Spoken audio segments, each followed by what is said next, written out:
is 100% python. I hope you will notice there is a very big difference between Penelope and Monty.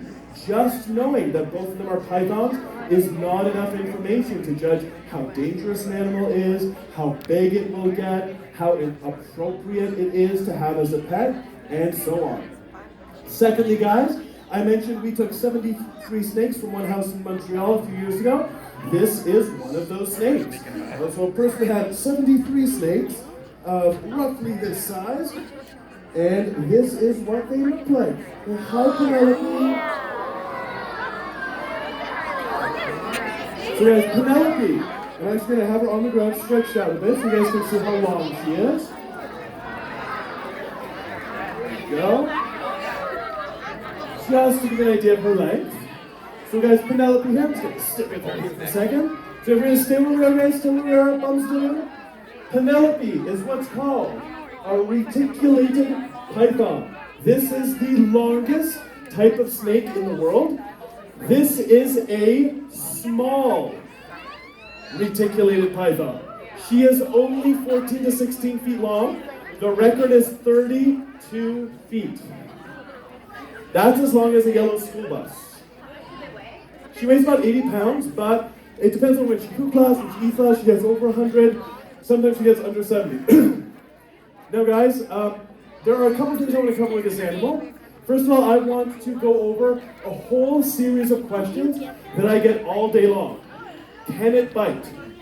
Does it bite? Why is it not biting you? What I find interesting is how often I can swap out the animal I'm holding with a dog, and the answers to the question are the same. Raise your hand if you have a dog. You have a dog at home? Lots of you guys. Suppose I do not know anything about dogs. You brought your dog here today. I have questions for you guys. Shout out, can your dog bite? Yes, wait a minute, guys. You told me, before I let you bring your dog, you told me your dog was very friendly. Can your dog still bite even though it's friendly? Yep. Yes. But guys, it's so weird. I'm patting your dog. Your dog is not biting me. Why is your dog not biting me? What's a good answer to that question? What do you think? Socialize. We're not a threat to the animal. That's a great answer. So guys, here are all the answers that work for the dog and the snake. It's not a wild animal. It was born with people. It's been raised with people, socialized around people. It's been used to people its whole life. We're treating it the way it wants to be treating it. We're handling it the way it wants to be handled. It has no reason to be threatened by us.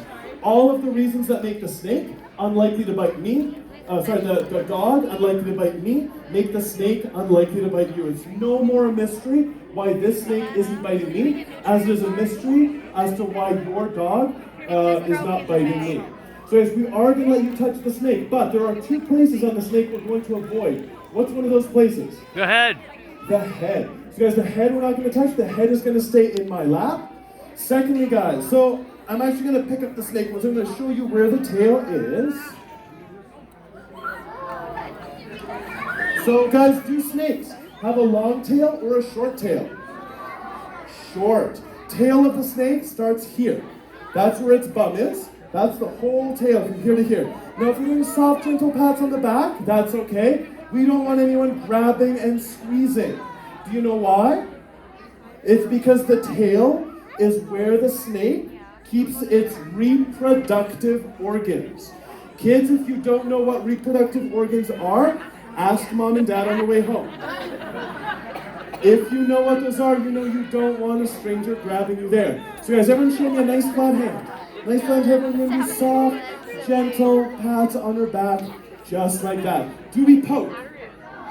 Do we scratch or use nails? Do we squeeze? No, we're going to do gentle, soft pats on her back, just like that. So guys, the snake, we're going to stretch it out on the stage. Amber and I will be on the stage making sure everyone is touching nicely. We're going to have the alligator and the tarantula on either side of the stage over here.